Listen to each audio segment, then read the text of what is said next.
बिहार में चूंकि आज नई सरकार का शपथ ग्रहण होने वाला है, विधानसभा के जो चुनाव हैं वो संपन्न हो गए, जिसमें एनडीए को प्रचंड जीत मिली। और अब आज देखिए कुछ ही घंटों में बिहार की राजधानी पटना के ऐतिहासिक गांधी मैदान में नीतीश कुमार बतौर मुख्यमंत्री शपथ लेंगे। इसके अलावा उनके साथ दो और विधायक उप मुख्यमंत्री के रूप में शपथ लेंगे और कई ऐसे नाम हैं जो बताया जा रहा है कि आज कैबिनेट में मंत्री पद की शपथ लेंगे। अलग अलग कोटे से ये विधायक हैं। बीजेपी की बात की जाए तो 14 ऐसे विधायक हैं जो बीजेपी के कोटे से आते हैं, आज मंत्री पद की शपथ सरकार में लेंगे।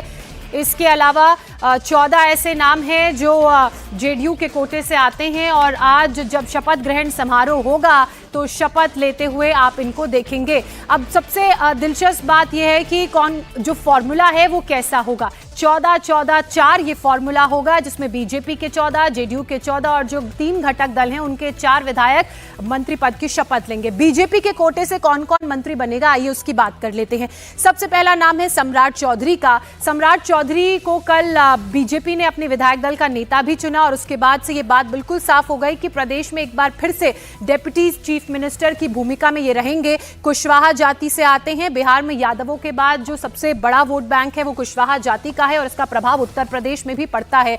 अब विजय सिन्हा की बात कर लेते हैं। भूमियार जाति से आते हैं। पिछली सरकार में भी डिप्टी चीफ मिनिस्टर की भूमिका में रहे हैं। इस बार फिर से सम्राट चौधरी और विजय सिन्हा आप बिहार की राजनीति में इन्हें डिप्टी चीफ मिनिस्टर की भूमिका में देखेंगे। इसके बाद जो अगला नाम है वो है मंगल पांडे का। ब्राह्मण समाज का प्रतिनिधित्व करते हैं और इस बार बीजेपी के कोटे से मंत्री पद की शपथ लेंगे। संजय टाइगर का भी नाम सामने आ रहा है। राजपूत जाति से आते हैं और एक बड़ा मजबूत वोट बैंक भी है ये। और ऐसे में इनको जब टिकट दिया गया था तो जो सिटिंग विधायक हैं उनका टिकट काट के इनको टिकट दिया गया था और इनकी परफॉर्मेंस इतनी शानदार रही कि उसके बाद देखिए अब मंत्री पद के रूप में इन्हें बीजेपी जो है वो तोहफा देती हुई नजर आ रही है। तो ये वो तमाम नाम, तमाम चेहरे इस वक्त आप इंडिया टीवी की स्क्रीन पर देख रहे हैं जिन्हें आज बिहार में मंत्री पद की शपथ दिलाई जाएगी। बीजेपी के कोटे से ये तमाम विधायक आते हैं। हमारे पॉलिटिकल एडिटर देवेंद्र पराशर लगातार हमारे साथ बने हुए हैं।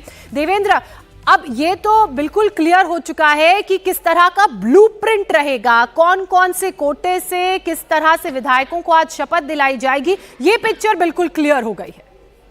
जी हाँ, बिल्कुल। और जैसा कि लगातार हम लोग इस बात को कह रहे हैं कि कोशिश ये की गई है कि एनडीए नेताओं के द्वारा ओवरऑल एक भी जो रिफ्लेक्शन हो वो भी बैलेंसिंग वाला दिखे। सभी दल अपना अपना जो समीकरण है वो तो साधते ही हैं, लेकिन अपना समीकरण साधने के साथ एनडीए के घटक दल के तौर पे एक ओवरऑल एनडीए का पिक्चर भी ठीक दिखे, जिसमें ये ना हो कि एक ही तरह के चेहरे, एक ही कम्युनिटी के चेहरे या एक ही भौगोलिक क्षेत्र के चेहरे ज़्यादा दिखें, सभी दल उसी तरह के नाम को शामिल कर लिए हों और दूसरा कोई हिस्सा अछूत रह जाए। क्योंकि ऐसे में जब मंत्री पद का, हालांकि मंत्री होता है पूरे बिहार का या किसी भी राज्य का, पूरे राज्य का होता है, लेकिन जिस एरिया से वो व्यक्ति आते हैं वहाँ एक ज़रूर एक्स्ट्रा मैसेजिंग ये रहता है कि उनके एरिया के विधायक को मंत्री बनाया गया है और उसमें उनको ये भरोसा होता है कि शायद उनको प्रतिनिधित्व दिया गया तो ज़्यादा ध्यान दिया जाएगा उनके यहाँ डेवलपमेंट को लेके। तो उस हिसाब से एक ओवरऑल पिक्चर बनाने की कोशिश की गई है। जेडीयू के लिए ये काम ज़्यादा आसान था, बीजेपी लिहाज से ये काम ज़्यादा मुश्किल इसलिए था कि बीजेपी अपने कई बड़े नाम को ड्रॉप भी कर रही थी। जेडीयू में दूसरी चीज़ ये थी कि जेडीयू के पिछली बार उनके कम विधायक थे, तो इस बार विधायकों की संख्या बहुत ज़्यादा बढ़ी, तो नए विधायक उसमें बहुत थे। तो उस कंडीशन में